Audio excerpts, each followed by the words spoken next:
Ghana's Constitution Review Committee handed government a roadmap for the most significant overhaul of local government in a generation. The government's position paper has already accepted some of it, rejected the rest, and quietly redrawn several proposals into something else entirely. But how will these changes look like on a city like Accra, that flats on queue, drowns in its own waste? Now, in this edition, lessons from a mayor.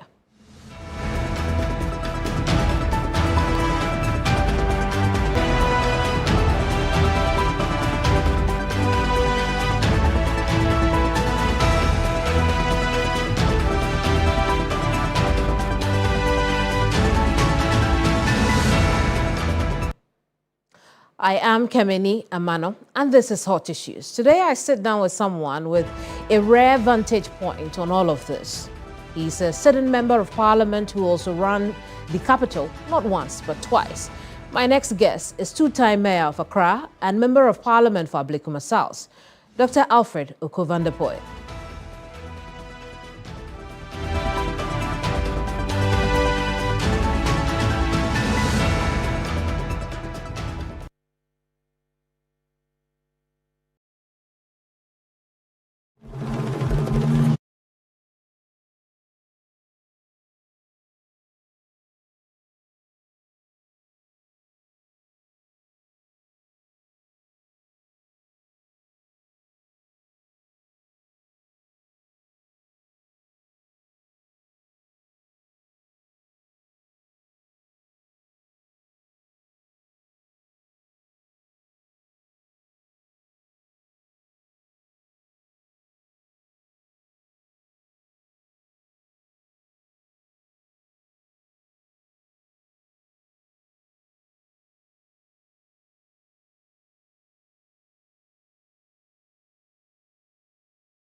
Honorable, you're welcome to Hot Issues.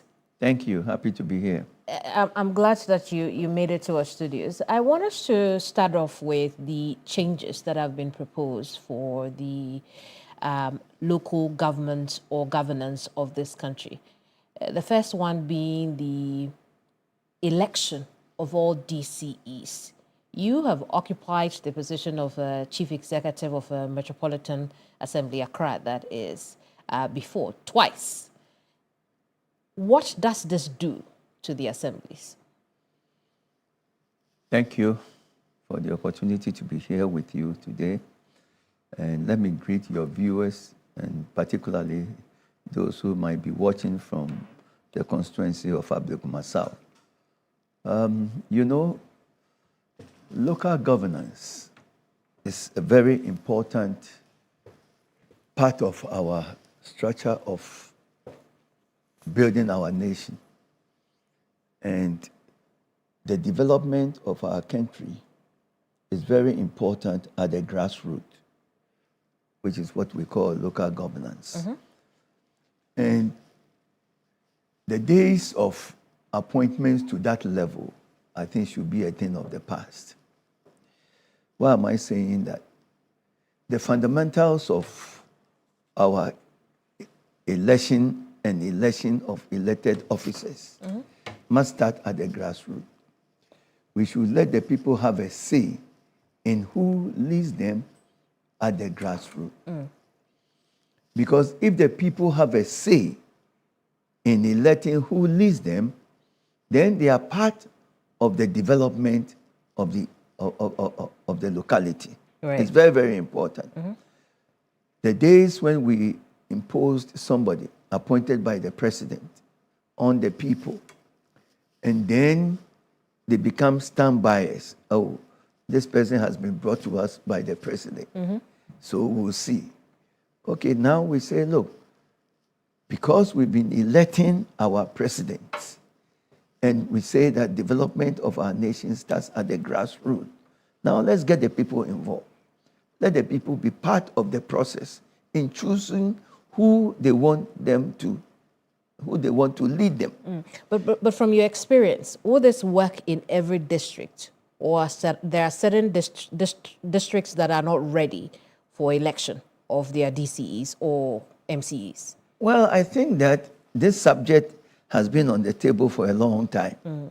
So I am sure that every district in this country will be ready, because there are people within the community who really want to, who may not catch the eye of the president, but they are ready to lead, to say that, hey, I want to be part of the process. I want to win the people's vote so I can tell them what I would do for them, So I think that we are ready. You are ready? I think we are ready. Across all our districts in the country? I think across the length and breadth of this country, we'll have people who will come out. I'm sure that we'll have independent people, we will have people from our political parties, but they will come out and say that they want to vie for the leadership of the MMDs. Very well. I hear what you say, except that will it really be the people taking the decision when, based on the president's, not the president, that personalizes it, but based on the executive's proposal, the presidency will elect 5 people, and out of the 5 people, they'll be vetted, brought down to 3, then a vote will take place amongst the 3. So there's still that element of appointment or nomination, so to speak. So is it really true when we say that the people will have a say on who leads them? Yes, I think that every good thing must start from somewhere. If you don't start it from somewhere, you won't get anywhere. So what has been recommended for us is what you have just said. And so when the process takes place and the process gets to the grassroots, and we say these are the 5 people that we have found to be credible from this community. Let me use AMA for the Accra Metropolitan Assembly. And these are the 5 people that we are presenting to you. There will be people with credibility. There will be people with a commitment to work for the development of the community. So out of these 5 people, choose one. You understand? So I think it's a process that will advance. It's a process that at the end of the day, the people will say, we had a say, we chose. But why is the partisan option not better?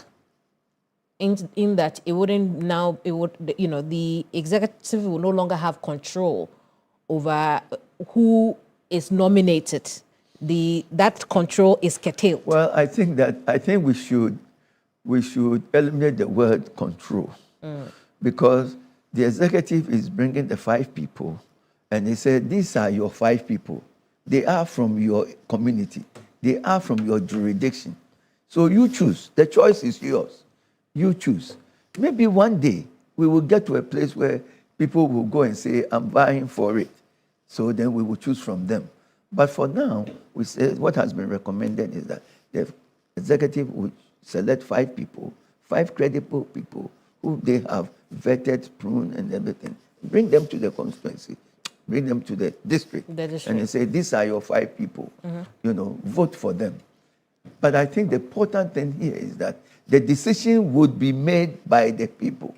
It will not be appointed, as we have had in the past. Right. Yes, the people from the jurisdiction will have the upper hand to select. At the end of the day, they will all line up. They will all go before the community. They will all tell the community what they want to do for them. At the end of the day, when the community votes, the community will hold them accountable. Remember, you said you are going to do this. So now you have the opportunity. Please do it for us. We are expecting that from you. I see. And I think it's another way of having to look at it is also the fact that, today you have MPs who are being elected from the same community. And you have a chief executive who is appointed. It's the MP who goes before the people. So today, if the people need roads, if the people need school, if the people need water, who do they go to? They go to the MP, because it's the MP who went before them. That has to change, because MPs are elected to go to parliament. I see. So and you have had the rare opportunity to be both. Yes. Right. So let's talk about that relationship between the chief executive of a district or a metropolitan assembly or the assembly and the MP. Yes. How does that work? Okay, so this is my experience. I was mayor of Accra for 8 years. So the people knew me for development in their areas. After 8 years, I became mayor. I became member of parliament. Right. But the people never forgot the fact that I was responsible for development. Okay? So today, if the water does not run, they call Okoe Vanderpuije. But during your time, what was the working relationship between you and the MP or the MPs within your it was excellent. assembly? It was excellent because all the MPs in my jurisdiction, whether NDC or MP, they all came to me because they said, Okoe, the development is in your office. You see? So then I led them. I remember when we were building the Millennium City schools, okay? I led them to their communities, and then we did the development as we should do it. But turning around, and I becoming now the MP, they still come to me, they still point to me for development. So today, when I'm in Mamplobi, they said, Okoe Oba sa ohawo. Okoe Oba fiye wogbe. The water is not coming. Okoe Oba fiye. And then I said, today I am MP. I'm for parliament. Right. But you see, I can't tell them that. So let's talk about how it plays out when it comes to monies that are due the assemblies, right? Because the proposal was to entrench 80% for the assemblies. What the government is saying is that, look, we can use the laws around local government to change that and make sure that the assemblies are getting their 80%. But there are those who say that the MP shouldn't get the district assembly's common fund quota at all, because the true development, agents of development in the district are the chief executives or the officers of the officers of local governance in any district or assembly at all. How do you speak to that as someone who has occupied both positions? Yeah, The money, the district common fund should go to the chief executive when he is elected. But the MP also has a role in the development of the area. The MP has a role in the lives of the education of the children or of the students. The MP has a role in what the needs of the people are. Okay? People come to my office every day, for example, in a practical way, for support for their education. So that is very practical. If that support is not there, how is the MP going to support your constituents? Okay? So we pay school fees, we support medical needs, we support training, skills. I've been doing it in my constituency. This is my third term as MP. I've been doing it. Okay? So the need is also there for MPs to be able to support the programs and the needs of our constituents. But the large common share of our common fund would go to the chief executive, who is in charge of development in the community. In other words, MPs should continue to get a quota of the the district MP, assemblies common fund. It shouldn't be reduced even. No, everybody knows the needs that come to the front desk of every MP's office. Okay, and it's huge. It's huge. What we are giving, sometimes you have to go outside what you are giving to find resources to support. Okay, to support our communities. They still see us, because they have voted for us, they see us as agents of their personal development and their community development. But the beauty of it is that the MP is still a member of the assembly. You understand? So the MP, being a member of the assembly, still has a hand as part of the decision making for the development within the area. I see. One proposal that had been made by the Constitution Review Committee in regards to DCEs was that we should limit the terms, or that we should have a term limit for occupants of that office. In fact, this is what it has said, that it should be no more than 2 terms or 5 years, which means that if this was the situation, you would have served 10 years, and then that would have been it, instead of the 8 years that you served. The government position on this is that we do not accept the proposal to limit a district chief executive to 2 terms or 5 years, whether consecutive or non-consecutive. But the government considers that the tenure of DCEs is more appropriately determined within the broader framework governing local government, and that a constitutionally entrenched term limit is not warranted. Here's my question that I draw from that. Does it matter how long a DCE is in office? Does it matter? You know, MPs have no term limit. So why would you limit the term of the chief executive? Why shouldn't we? When MPs have no term limit. Okay? And they are all going to be elected to different offices within the jurisdiction. Okay? Yeah, when we go to the upper end, the higher end, the president has a term limit. But the president's term of office is recommended to be 5 years, 2 terms. Okay? So, chief executives are with the people at the grassroots. If they love their chief executive and is doing well and continues to work for them, and that is what they want, why would you take it away from them? So no term limits? No. Let them, if that's what the people want, let the vote of the people change their person in office. You see, otherwise, sometimes you may take the baby and the bathwater away. Somebody who is doing a good job, the people love him. They want him to continue. And then you use a law to remove him. If the people love their person and he's doing a good job, let him continue. You know, if they don't want him because he's not doing a good job, then let them use the vote, their finger, to say, you are done. Go home. Let somebody else come. Very well. I want us to look generally at the evolution of our local government system. Has it served its purpose well? Well, we are still pursuing excellence. We have to thank God for where we are. And we have to thank God for the opportunity that is ahead of us. These are all lessons learned. And we must take it to the advantage and for the benefit of the people. You understand? What and where we have come from, we have to appreciate it. We have to learn the lessons of the time. And then the most important thing is to ensure, we have that responsibility to ensure that what we are accepting and is coming now will endure to the benefit of the people and for our communities. If we accept this and it doesn't improve the livelihood of the people, then we have been of the greatest disservice to the people. Is it improving the livelihoods of the people? Well, let me use my situation.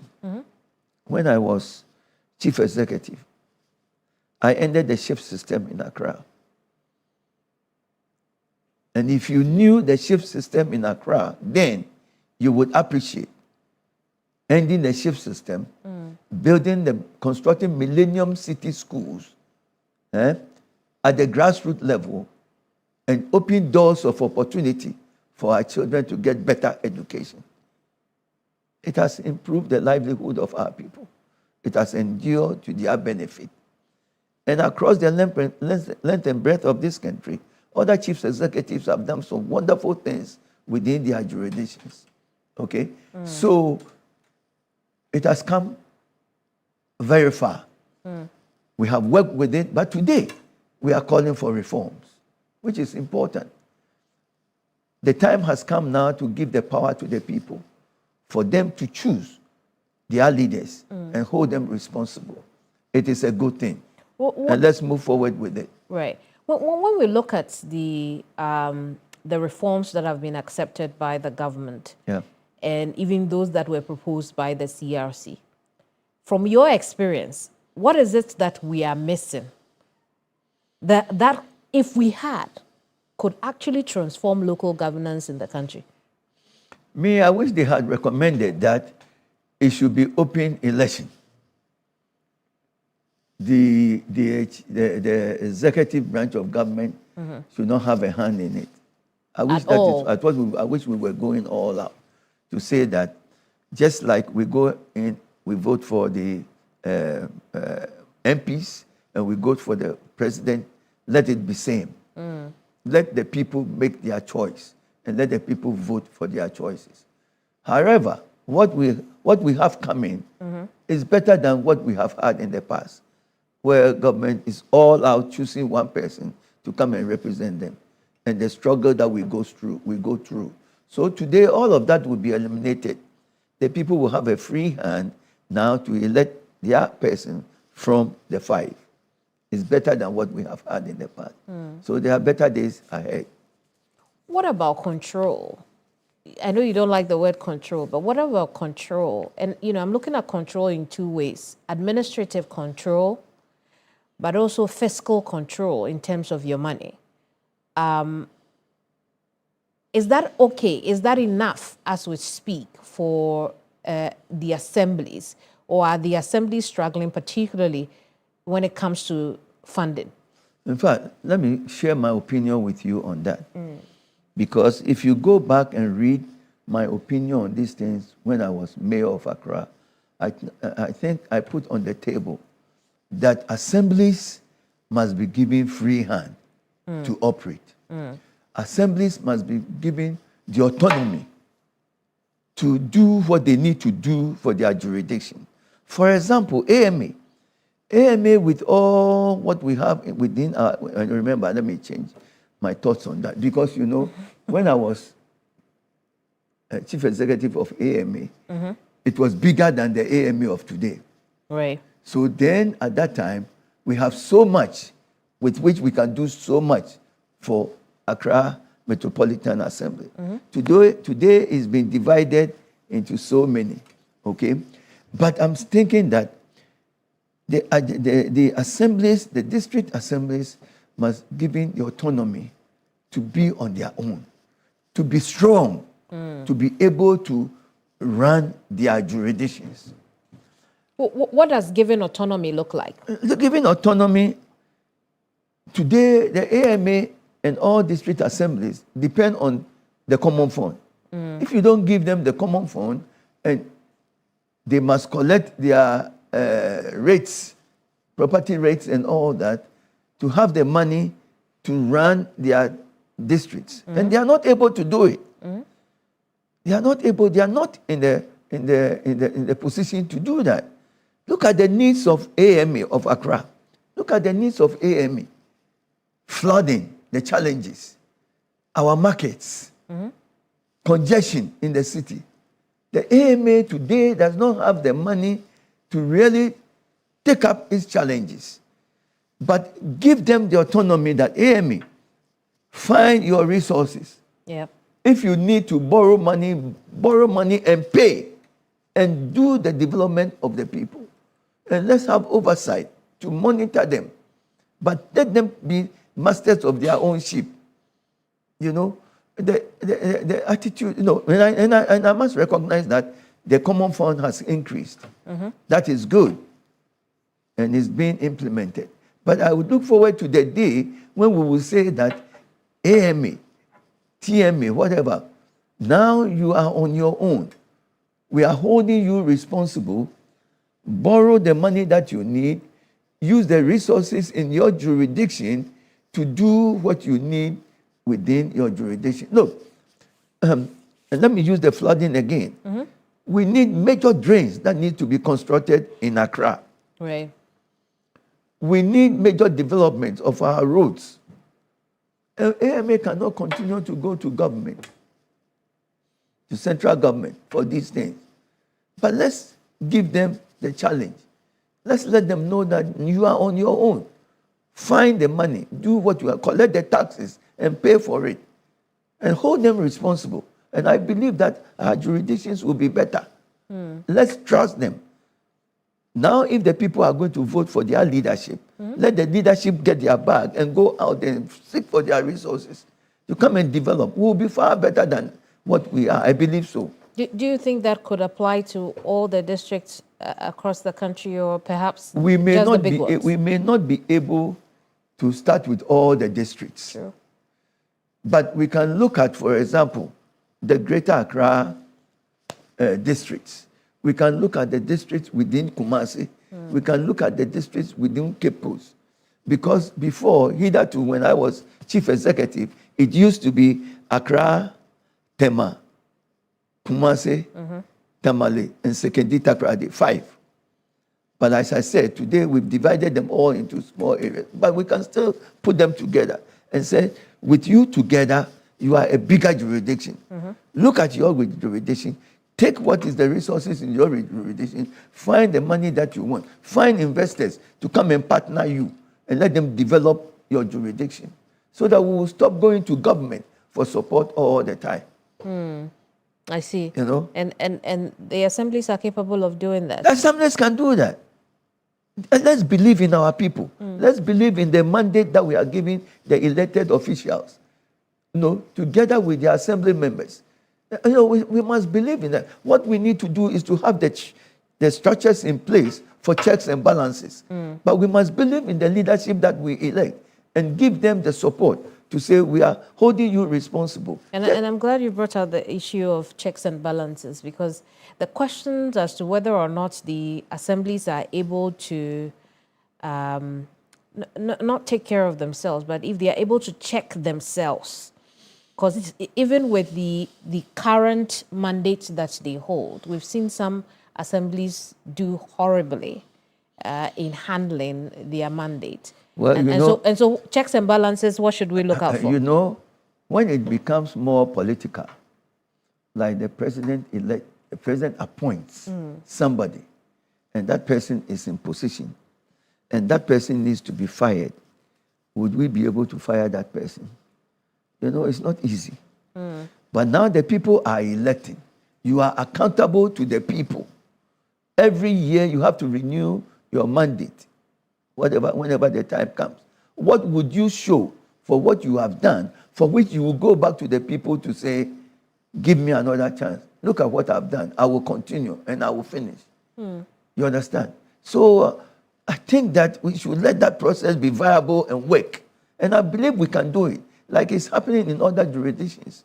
You know, let's trust our people and let's give them the opportunity and say, this is an opportunity. We have given it to you. Now let's see how you do. And I know that there are people in this country, when they sit in that offices, they can do better. But, you know, and again, it brings me back to the issue of election. I know you said that you wish we had opened it up, like we almost did in 2019, when before it was withdrawn, we were headed to a referendum. But when you look at the proposal from the government today, that the presidency will elect 5 people or nominate 5 people. Out of the 5, they'll go through vetting, and then that's when the residents of the district will now speak to whoever runs their district for them. Yeah. But I'm thinking about it. If the president is going to elect people, we would be having a pseudo internal party election. Don't you think so? Yes, that is the reality. But that is what we have today. Shouldn't we reject it? Then we should reject it then. The people should reject that, shouldn't we? Half bread is better than none.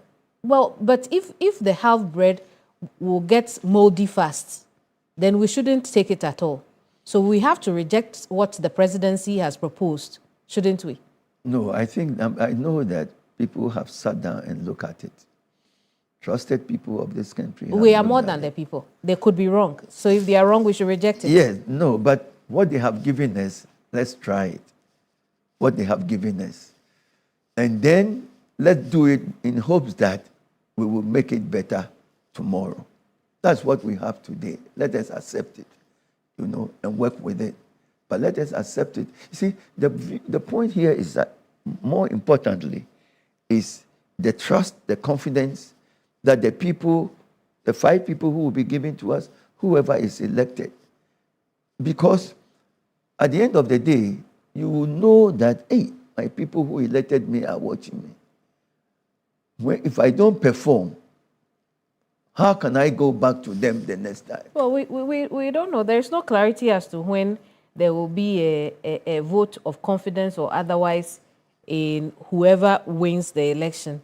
Because remember that once the executive rejected the term limits, it means that until the president then decides that we do not want whoever is there anymore, let's hold another election. That is what it seems at this time when you reach the document. And so we appear to be defeating the purpose for which we wanted to elect our DCs in the first place. But the people will be happy that they are part of the process. All right. And that is significant. The people will be happy that they are part of the process. That is very significant. Very well. And if the people are happy that they are part of the process, and he or she is not performing, and the voice of the people begin to say, "Mene was small, it will get to high places." So we can only hope that it would improve service delivery. I'm sure it will be a good hope. Very well. I want us to spend the last 20 or so minutes on Accra. You had a very eventful 8 years in office as mayor of Accra. And like you rightly said, it was bigger than it is today. But when you look back, the Accra then and Accra today, are you happy? No. Why not? I'm not happy. First of all, I'm not happy that we subdivided it and broke it all down. And I keep asking myself the question, who is in charge? Who is in charge? Number 2, when we create opportunity, but we don't create the support to the extent that the people in that opportunity, as I'm saying, or I said before, can go all out for the development of their jurisdictions, then there's question mark. What are the constraints do you see today with regards to Accra? I wish that whatever we do, and I'm going to repeat it again, that we should open the door of support, resources. And I appreciate the fact that we are getting common fund. But I'm saying that we can do better than that. We can do, look, during my days, when we have challenges in Accra, we have to run to the central government. But I kept saying those days that let's give them the autonomy. Let's give Accra, Kumasi, Tekedita, Grade, Tamale, and those 5 districts, let's give them the autonomy. Let them take what they have in their jurisdiction and go anywhere and borrow money to come and develop their jurisdiction. Look, today, we are continue to have flooding in Accra. Today, we don't have a scientifically engineered, what do you call it, sanitation site. Okay? We keep dumping.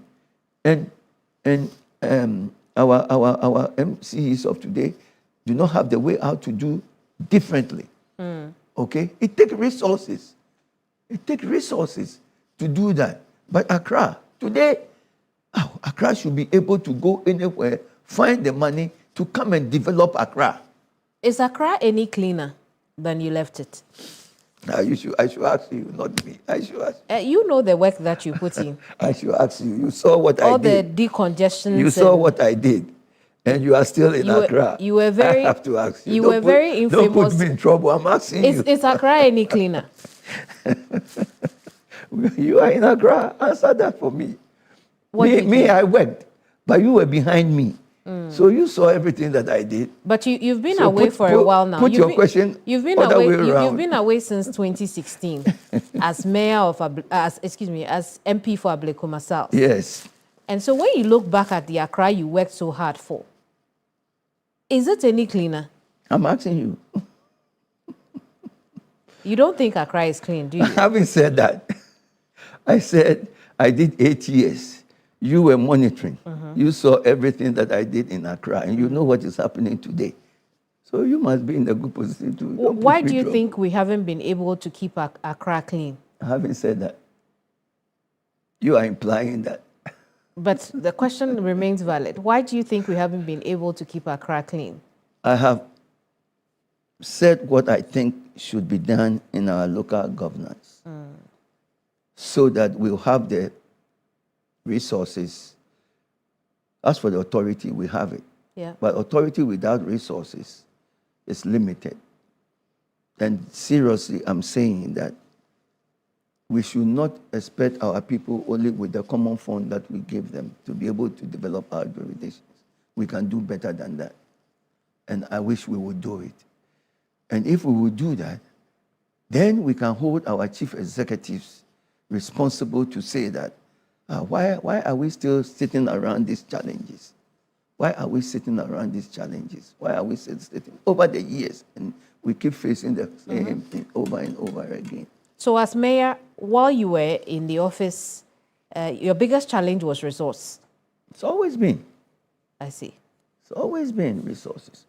I remember those days when sometimes I would go to the president, whether President Atta Mills or His Excellency John Dramani Mahama. I will go to both presidents. I said both presidents. And I will go and plead. And they will give me the support. Okay? But I wish there was another way that by an act of parliament, we are given the authority to now be able to go out and look for money, look for investors to come and invest in our city. Partner us, and then let us develop our city and be held accountable for the opportunities that we have. Despite your lack of resources, you did a lot of work. Yeah. Decongestion. Yes. Cleaning up the city. Building schools. You were building schools. The Millennium City schools that we constructed in Accra, I had to go to the, what do you call them? USAID. All the way to America to get the money to come and do the schools. Right. So when you look back at your successes, the people who filled the office after you, was it worth it, all the work that you put in? I can answer that one without any fear. That the two mayors that came after me did not live up to my expectation. They did not. Because I expected them to follow what we did in Accra. For example, why did we continue to build in waterways? Why did we continue to allow people to do whatever they wanted with our city? They shouldn't have done that. That was politics. That one I can answer. Which one was politics? The fact that we built, look, everybody can tell you in Accra that when Okoe was mayor of Accra, you couldn't just build anywhere in waterways. If I see it, I'll take it down. But the 8 years that they came, they did not. They let people build in waterways across. I can take you to specific places in Dansoma, okay, at Weja. We did not allow people to build in waterways. Today, when it rains, the whole place is flooding because it's all been blocked. That should know. Government is continuous. And the mayors who came after me, and I know them very well, they should have put their feet down and say, look, Okoe did this, and we are going to continue it. They play politics with it. Is that why you think that we haven't seen the benefit of the demolition exercises that have taken place over the years? Today, look, the president has ordered that every building in waterways should be demolished. Why should that be? With all the work that we did. Why should that be? Why should that? And I won't sit down here and lie to you that what they did was not in favor of the development of our country and our city. You know, they allowed people to just do things haphazardly and build anywhere in the name of politics. What did you do with waste management that your successors have not been able to do? Well, you know, with waste management,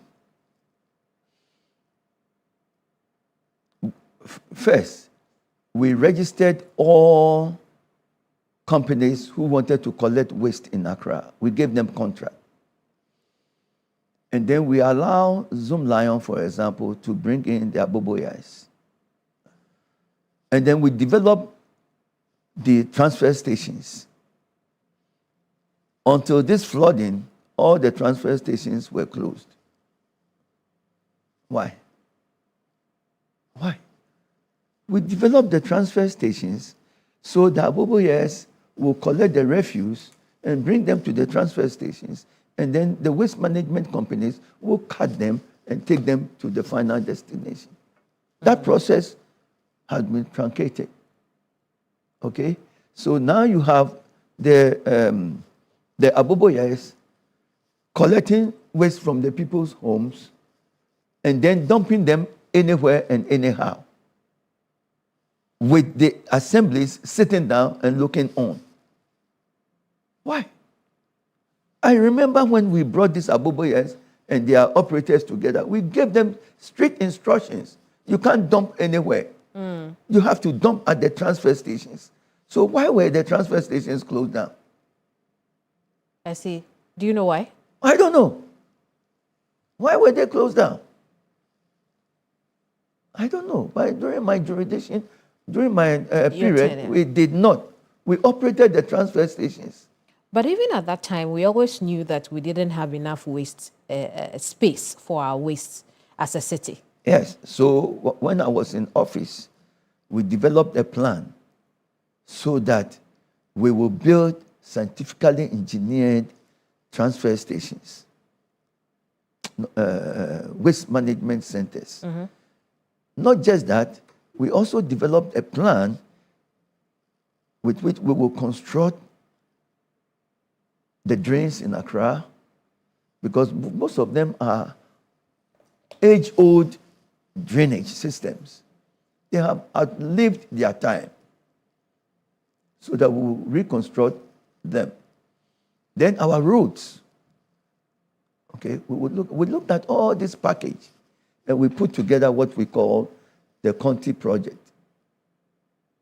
And if we have followed through with that, today we would have had a scientifically engineered waste management centers for the Accra Metropolitan Assembly, because that is what I manage. We would have constructed our drains in Accra so that when it rains, the drains will go through.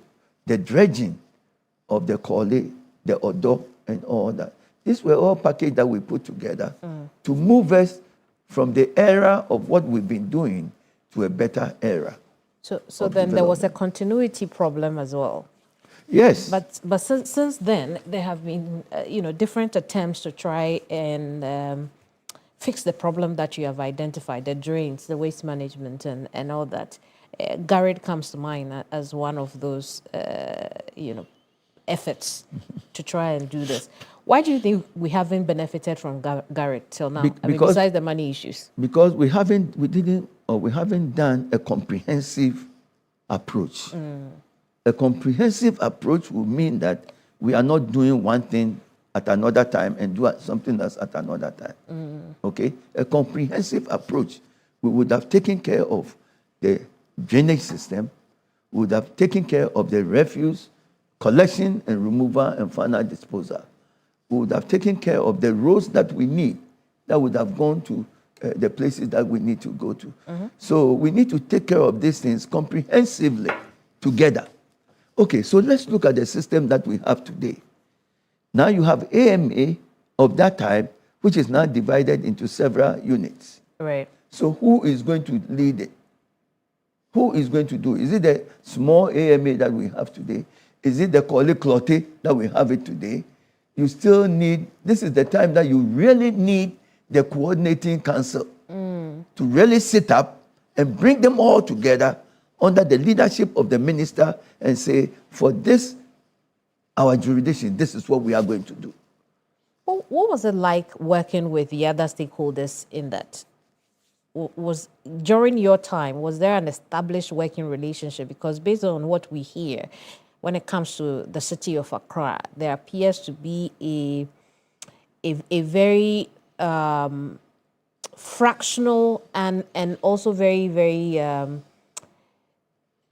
not solid relationship between the assembly. It's not coordinated well enough between the assemblies and the other stakeholders at the local government level.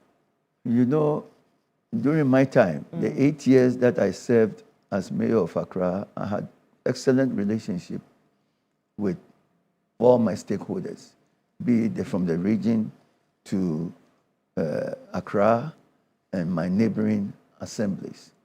We've all worked together. And town and planning as well? Town and planning, yes, we all work together. The point is what I'm putting on the table is the issue of identifying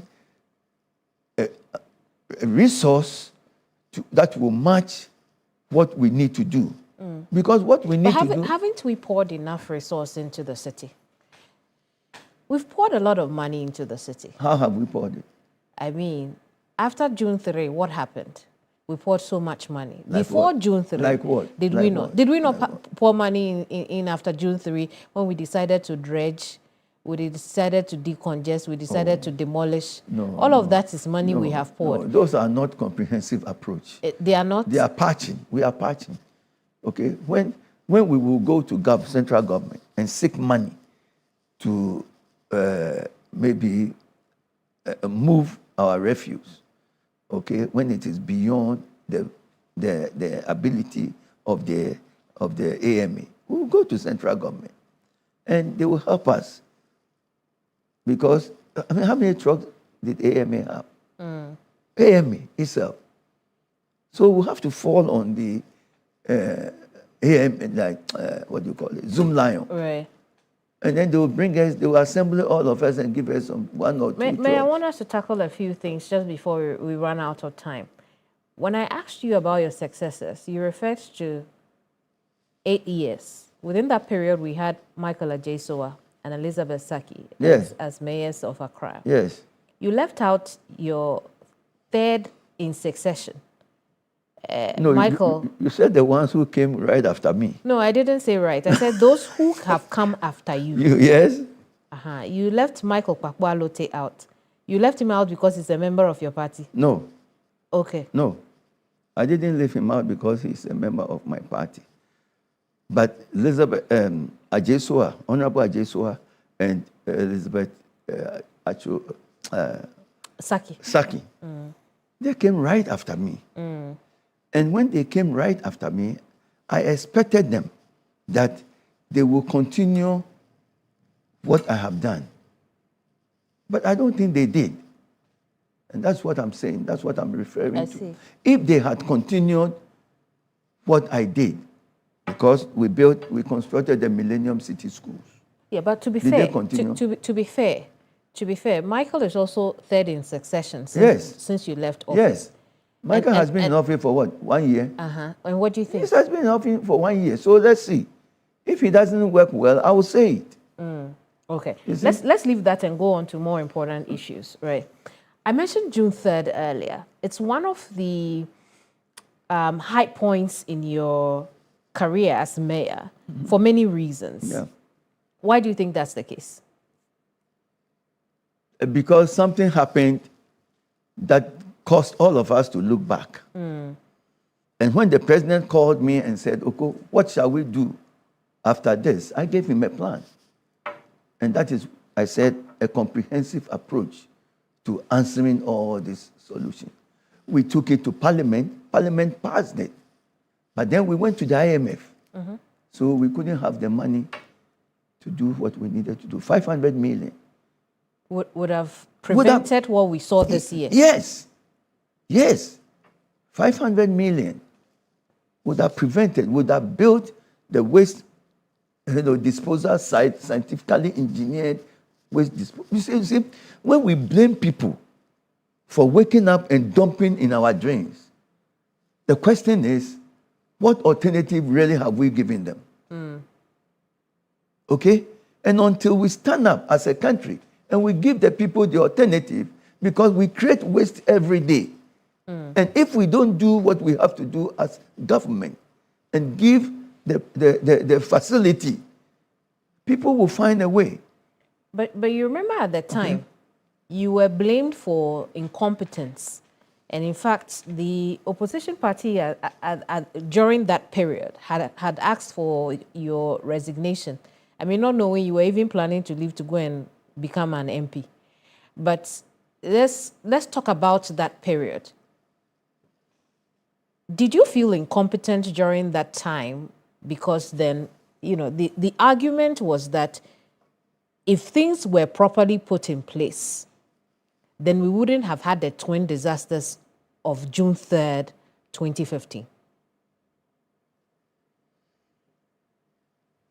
I don't think I was incompetent because I was one of the first mayors of the world who were invited by the Pope, and we spoke about climate change.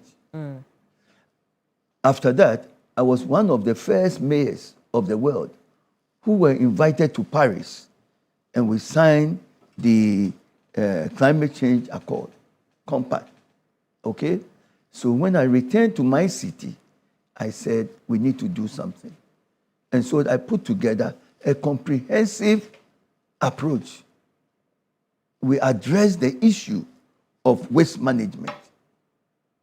And then we started with giving contract to the waste management companies, bringing in the Aboboyas, constructing the transfer stations.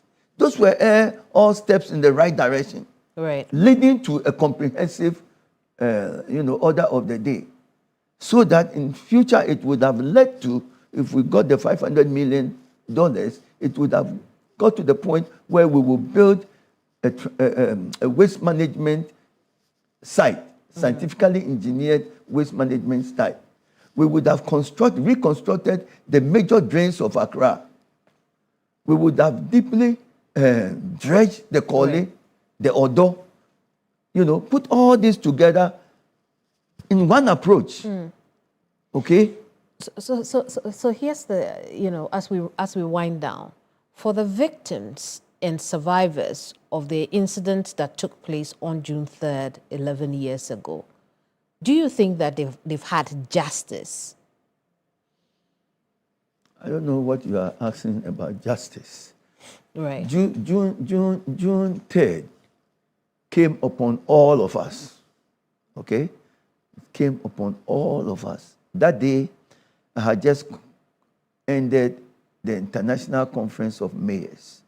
And that afternoon, we were just seeing them off when the rains came upon us. Started. And the rain, to the highest that it came, took all of us by surprise. But what you are referring to was an incident that happened at Circle. Mm-hmm. That incident was not as a result of the rain. That incident was as a result of negligence from the operators of the filling station. But the flood complicated it. The flood came upon all of us. They have a responsibility to regulate their fuel tankers that was coming to their filling station. Mm. And they didn't do the right thing. So they ignited fire, and unfortunately, there were people that were taking shelter at the filling station. Okay? So the fire did not come as a result of the flooding. It was somebody's attitude towards the operation of the... But I'm just saying that, looking back 11 years ago, the conversation had been one, that fuel station should not have been there in the first place because of the density, the population density around there, the residential properties, how much that area was used. And that would have fallen squarely at the doorstep of the assembly, because the assembly would have to give some of these permits for the siting of areas like that. And then also the issue of the flood waters getting into their tanks, and then, which is what you have explained, coming onto the surface, and then the fire, however it happened. And so it was as much an assembly problem as it was the private developer's problem. No, that is not true. Okay. The filling station has permit to be where it was. The filling station has always been there. I've known that filling station to be there. I'm sure it was there before I was born. The filling station has always been there. Mm. Okay? They've been operating in the fuel business for years. Very well. The only thing is that the rain came, the flooding happened, and the fuel tank drove in there and started discharging, which should not have happened. Under that circumstance, it shouldn't have happened. Very well. As we wind down this conversation, I want us to look at the... You must be aware that some of the survivors and relatives of victims are in court on this matter, seeking some 40 million cedis, suing the states, the assembly, and the NPA and the private owner of the place. 8 years in court and still nothing has happened. In terms of, when I talked about justice, it also had to do with compensation. In terms of compensation, for those who don't feel compensated enough, and the fact that 8 years they have been in court following this matter, how does that come to you as the man who was at the helm of affairs as mayor of Accra? Well, what I'm saying is that let's put things in their real perspective. Rain came upon us, flooded the city. The fuel station was operating. Somebody came to discharge fuel, but nobody supervised it at the fuel station for the right thing to be done. But I understand that. Do you feel we compensated them enough? Well, it happened under my belt. Mm-hmm. I had a responsibility to identify all who were victims, and I did. And you did. And I assembled all of them. Government gave them compensation. They accepted it at the time. Mm. If later on they thought that they haven't been compensated and it was a new government and they went to the new government and also were trying to get compensation, that one, me, I did my part. But you did your part. I did my part. Very Before me and God, I did my part. I met all of them. I made sure they were compensated. And we gave them what support we had for them. And they accepted it. Very well. It's a shame we'll have to end our conversation here because I wanted to know your view on capping Parliament at 300, which means that we will have 24 new seats. The government's proposal is that it should be reserved for women and the youth and people with disability. Do we need 300 MPs? Do we need 300? You want representation? If you look at our parliament today, we don't have that much women.